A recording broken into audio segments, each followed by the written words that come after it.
But unless the heart's changed, when the kids go back out, they're going back out to the same old, same old. And there they go again, you know. And so I'm able to speak to the kids every week in our groups. And it's amazing the conversations we have, because for me, that's what it's all about, meaningful conversations. Now, my style is humorous, and I don't know if I come across as too humorous with adults, but with the kids, it's a whole different thing. It's like, I won't see you, but I see them, and so here we go.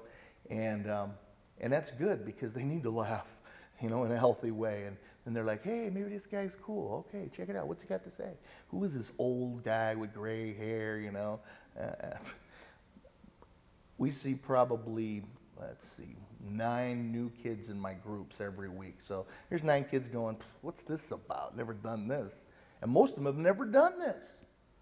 Ever sat down and had a meaningful relationship with a 51-year-old man talking about life issues? And every question that could pop into your head, they've asked. And then some. And it's pretty comical at times, or it's also pretty provocative and trying. But what are they really asking? They're asking, do you have anything worthwhile that I should listen to? You know, how's this going to affect my life? At any one time, I can ask a question of 28 boys in my group. I can ask, okay, how many of you guys in this group have ever sat down any time in your life with your father, your uncle, your grandpa, a neighbor, a mentor, a teacher, you know, whatever, and heard from that man and had a meaningful discussion about what it means to be a man? And I could tell you right now, invariably, on the average, maybe 1. And that's the future of our country. And that's the problem we have more than anything, in my opinion. The lack of male leadership, the lack of fathers, the lack of men stepping up to the plate. Women are my heroes, and I love women, and I've been married, how long? Let me think. 29 years. Okay, had to think about that. 29 years. I didn't want to used to be married. Nah, marriage is a joke. And growing up, I want to be married. Marriages don't work. I didn't want to have children. Not even. Why would I want to bring a kid into this hell? Not going to happen. And then Jesus came along, and whoa, I experienced the love of a real father. And as I began to look at this Bible, he wrote this? How did he write this? What's in here? Oh, I want to read this. And the first year as a Christian, I read it 3 times. I just devoured it, and boom, things were leaping out at me. And I had hope for the first time that maybe I could have a healthy relationship with somebody other than my little drug friends who were all coming to me for drugs or just to get high or to do criminal things or be violent and stupid things. Then I met Laura after I started going to church and decided to give it a try, and yeah, she's my girl. It can happen. It can happen for life. And love works. The Bible's not a recipe book, but it has a lot of wonderful things to say about relationships. So I don't give kids a lot of recipes for success. Do this, do this, do this, and this will happen. I don't do that. I share with them that there is a God. He is for real. He created you. You are unique. You are special. You have things that I need because he broke the mold when you were created. My dad used to use that as a joke. Well, you think when they created you, they broke the mold. He was right.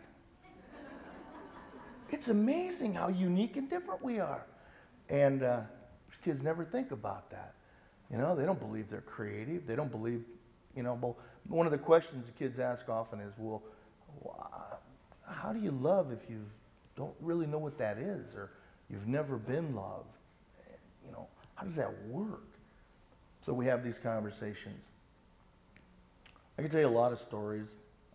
You name it, whatever horrific story you want to pop up, I could tell you. Right here in Kootenai County.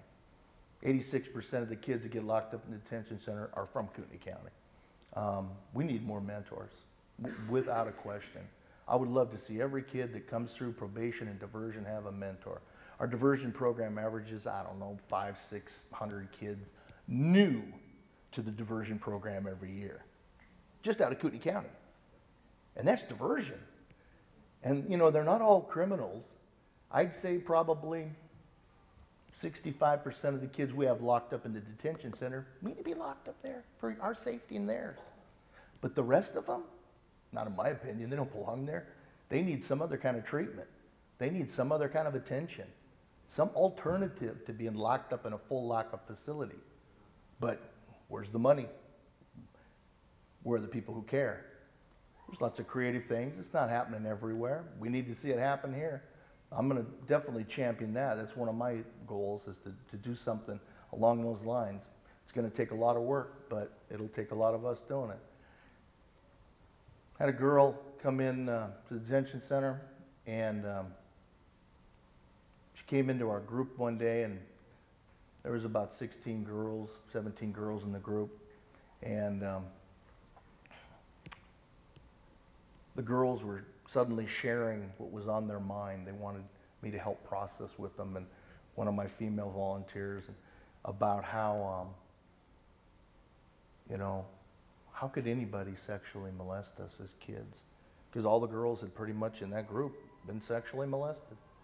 And this one girl, a little 13-year-old, she had never, you know, ever had a discussion like this. So the kids are there voluntarily. They don't have to attend, and they can feel free to leave and go back to their cell. Some people call it a room, whatever, it's a cell.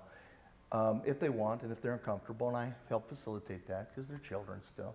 But she wanted to stay, and so she stayed. And by the end of the group, this girl asked if she could talk to me, and she shared with me that for the last, 5 years, she had been sodomized by her father, her biological father.